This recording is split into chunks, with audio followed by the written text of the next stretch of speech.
Alam niyo po, ngayong araw ay talagang hindi lang po ang ating selebrasyon na papalapit na Pasko ang ating inaantabayanan. Meron din pong mahalagang nangyari ngayon sa ating pong kasaysayan noong 2001. At ito po ang nangyari sa sinasabi po nating 9/11 terror attack. Ngayong araw, ginugunita ang ika-12 anibersaryo ng malagim na 9/11 bombing sa Estados Unidos kung saan nasawi ang hindi bababa sa 2,000 at 900 katao. Ito po ay sana wag nating kalimutan. Para sa detalye, narito po ang ating isang special report.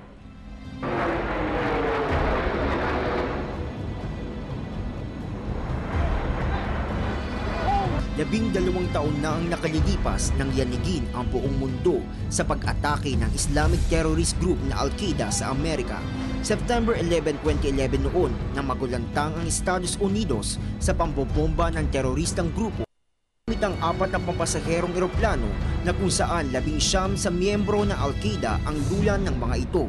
Target ng grupo ang ilang mga pangunahing lungsod at establishmento sa Estados Unidos. 2 eroplanong sinadyang ibangga sa kilalang World Trade Center sa New York City na kumitil sa lahat ng mga dulan ng eroplano. Isa pa sa target ng grupo ay ang Pentagon sa Arlington, Virginia, malapit sa Washington, D.C.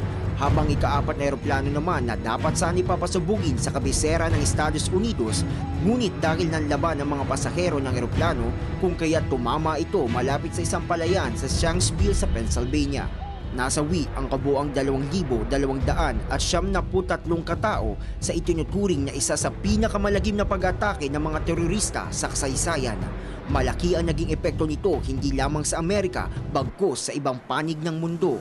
Labis na naapektuhan ang ekonomiya ng Amerika at maging ang pandaigdigang pamilihan na kung saan naitala ang record-breaking na pagbagsak ng ekonomiya. Malaki rin ang naging bunga nito sa kalusugan ng mga taong malapit sa pinangyarihan ng insidente.